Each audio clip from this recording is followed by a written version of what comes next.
se trouve que dans un débat d'orientation budgétaire, il est bien normal qu'il y ait débat. Il se trouve qu'en Haute-Savoie, il y a beaucoup de nouveaux élus, comme l'a rappelé Martial Sadier, qui ne connaissent pas forcément le fonctionnement ni les actions du Conseil Savoie-Mont-Blanc. Et ça va être l'occasion de remettre un certain nombre de choses sur la table, comme il est normal qu'on le fasse dans chacune des collectivités.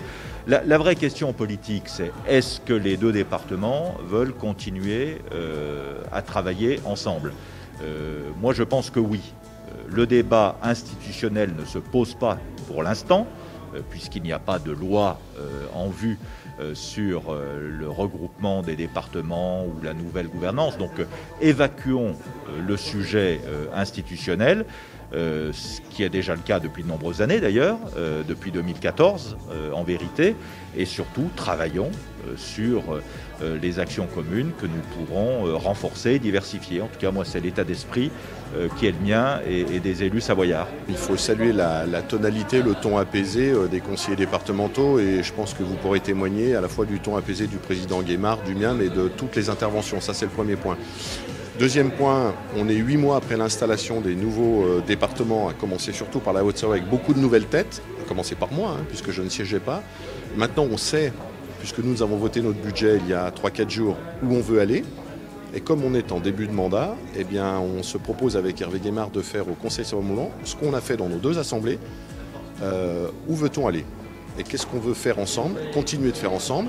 Et puis ce que l'on veut peut-être, probablement, dans certaines situations, faire chacun de son côté, vous avouerez que c'est quand même en début de mandat qu'il vaut mieux réfléchir à ça qu'en fin de mandat.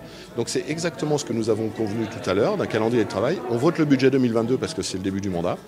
Et puis on se met un calendrier de travail pour que d'ici à l'été, on sache exactement qui fait quoi dans la durée du mandat. Est-ce que ça se passe dans le conseil départemental de la Savoie, de la Haute-Savoie, ou est-ce que ça continue de se passer au conseil Savoie-Mont-Blanc ? La question se pose de savoir, par exemple en matière agricole, si les deux départements souhaitent ou pas avoir des politiques complémentaires en plus de la politique de Savoie-Mont-Blanc. Voilà, c'est un sujet dont on va discuter, mais je n'ai pas entendu dans les propos que j'ai entendus aujourd'hui que le Conseil Savoie-Mont-Blanc allait réduire la voilure. Il faut regarder, maintenant qu'on a aggloméré ces programmes départementaux, Haute-Savoie, Savoie, si ce sont toujours les mêmes programmes, s'il y a des différences, et si la compatibilité de l'appliquer, de le mettre en œuvre, ce programme, il peut se faire dans chacun des deux départements, ou si certaines choses peuvent se faire ensemble ou pas. Nous allons voter le budget la semaine prochaine. Donc il n'y a absolument aucun sujet. Et ensuite, pour le reste, chacun prendra ses responsabilités. Moi, je pense que le Conseil Savoie-Mont-Blanc est une structure utile, qu'elle porte des politiques visibles qui servent les intérêts des deux départements. Après, au bout du compte et de ce débat, chacun fera ses choix en parfaite clarté politique, mais pour ce qui me concerne, les choix sont faits.